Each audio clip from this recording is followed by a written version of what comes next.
In the summer of 2022, archaeologists digging beside a farmhouse south of Brussels uncovered something that should not have been rare. A human skeleton, complete, undisturbed, lying where it had been buried 2 centuries earlier. It should not have been rare because this field is Waterloo.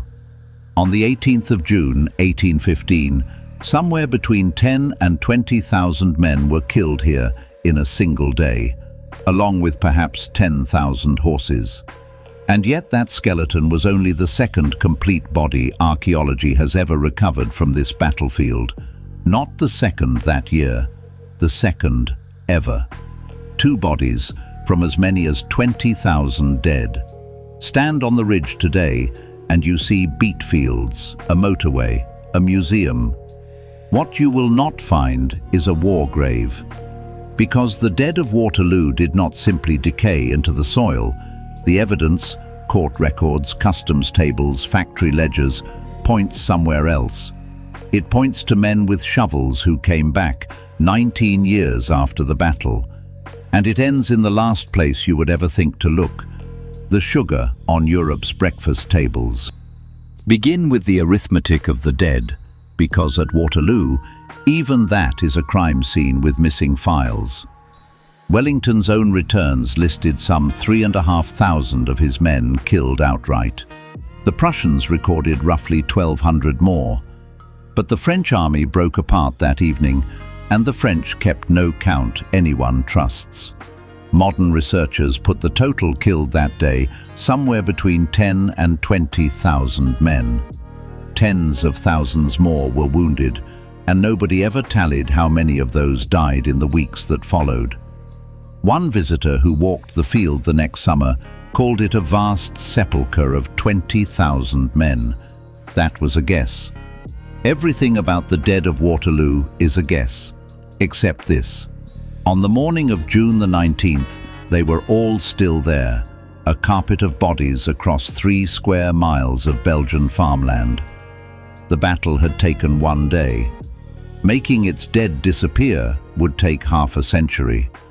The men who buried them were not soldiers. The armies marched for Paris almost immediately, and the job fell on the local peasants, conscripted the morning after the battle, digging for at least 10 days straight. You can guess what 10 days means. The graves were shallow, dug where the bodies were thickest and badly made. Where there were not hands enough to dig, they burned the dead instead. At the chateau of Hougomont, a month after the battle, a visitor named Charlotte Eaton found huge piles of human ashes, some of which, in her words, were still smoking. And the pits did not even hold. When the autumn rains came that September, they washed the thin covering of earth away, and the peasants had to rake the soil back over what came up. Early tourists wrote of mass graves said to hold 4,000 men near La Haye-Sainte, 7,000 in an orchard, numbers no one could check and historians now doubt. But everyone agreed on where the pits were. For years, you could map them from a distance by the patches where the crops grew darker. Remember that detail. It decides everything that follows. Because the first men who came to take from the dead did not wait for the graves at all. Within days of the battle, the bodies had been stripped naked, uniforms, boots, buttons, everything with a price. And then there were the men who knelt beside the corpses with pliers. A tooth drawer of that era put it plainly, "Only let there be a battle, and there'll be no want of teeth." Sound front teeth, pulled from dead young soldiers, were riveted into ivory plates and sold to the gentry of London and Paris as dentures. The trade even advertised it.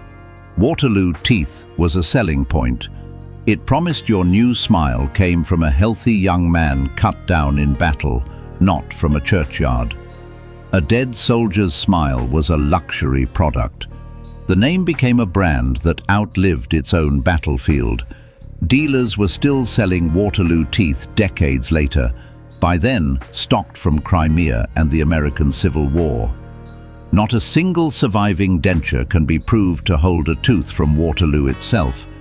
But understand what this means.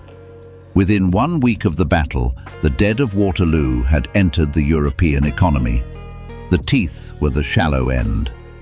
Waterloo became a tourist attraction while it still stank.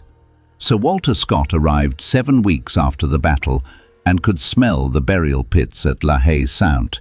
Hastily and imperfectly performed, he wrote. He went home with a bag of relics anyway. Guides sold cuirasses, buttons, bullets, and some visitors reported bones. One traveller described the road back to Brussels as one long, uninterrupted charnel house. Then the spectacle was industrialized. In the 1820s, the Kingdom of the Netherlands built the Lion's Mound, a 40-meter artificial hill marking where a Dutch prince was wounded. Workers scraped some 300,000 cubic meters of earth off the battlefield to raise it, shaving down the very ridge Wellington's line had held, and whoever that soil still contained went into the monument with it. Victor Hugo later imagined Wellington returning, staring at the flattened ridge and crying, "They have altered my field of battle." The novelist invented the line. The alteration was real. And still, through all of it, the mass graves themselves slept untouched. In 1829, 14 years after the battle, locals could still point them out to visitors, there, under the darker crops. Hold that date, because a famous story says the bones were already gone. In October 1822, an anonymous letter appeared in the London press, signed only "A Living Soldier." It claimed that more than 1 million bushels of human and horse bones had been shipped from the battlefields of Europe into the port of Hull, ground to powder in Yorkshire mills, and sold to English farmers as fertilizer for their fields. It named names: Leipzig, Austerlitz, Waterloo. The letter was reprinted across Europe, and for 200 years it has been quoted as proof that Britain fertilized its gardens with the bones of its own dead. Here is the problem. The letter is real. The evidence for its claim at Waterloo has never been found. No shipping record, no mill invoice, no witness.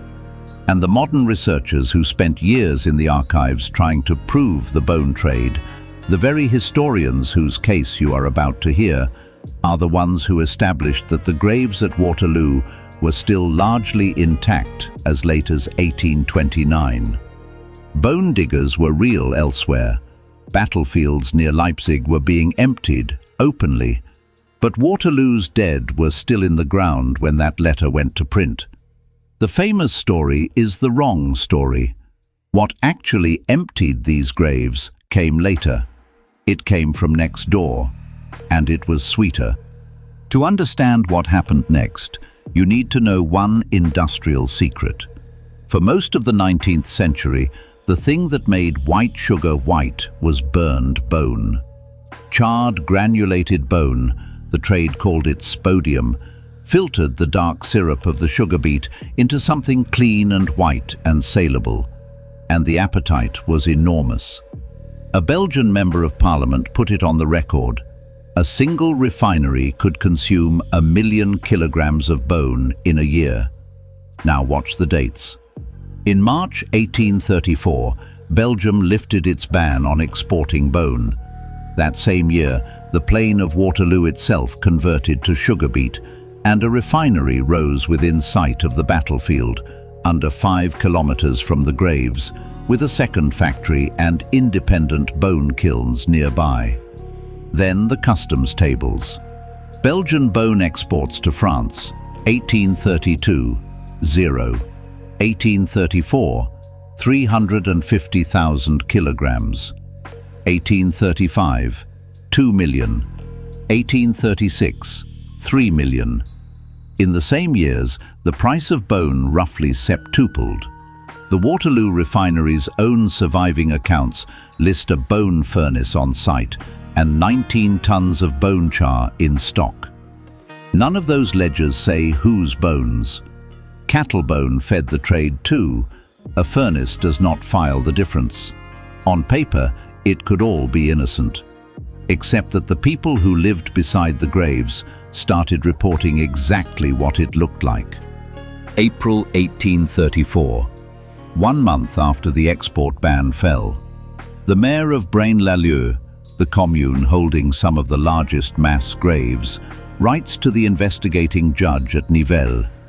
His fields are being dug up illegally and, his words, it is impossible to identify the perpetrators. April 1835. New reports. The mass graves of Braine-l'Alleud and Plancenoit opened again. July 1835.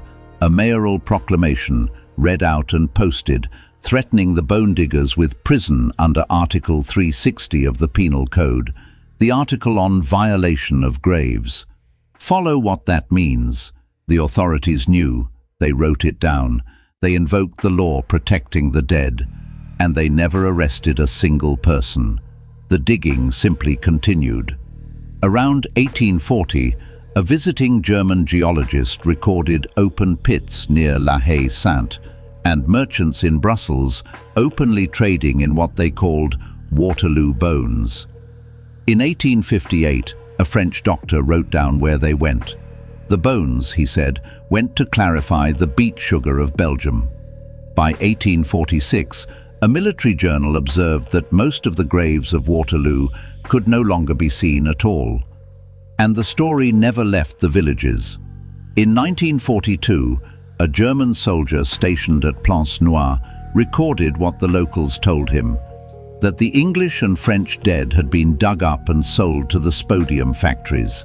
Only the Prussian graves were spared, they said, because Prussia paid a village guard to watch them. That last detail is the kind you can check against archives. It holds up. And understand, this was not one bad season. The researchers traced the traffic in Waterloo's bones from 1834 into the 1860s and even the 1870s. A working industry running for a generation, in plain sight of the most visited battlefield in Europe. It had more than one seam to mine. Perhaps 10,000 horses had died on that field too, buried or burned where they fell, and to a kiln, horsebone chars exactly as white as a man's. For the factories, the plain was not a cemetery, it was a deposit. And all the while, the tourists kept coming.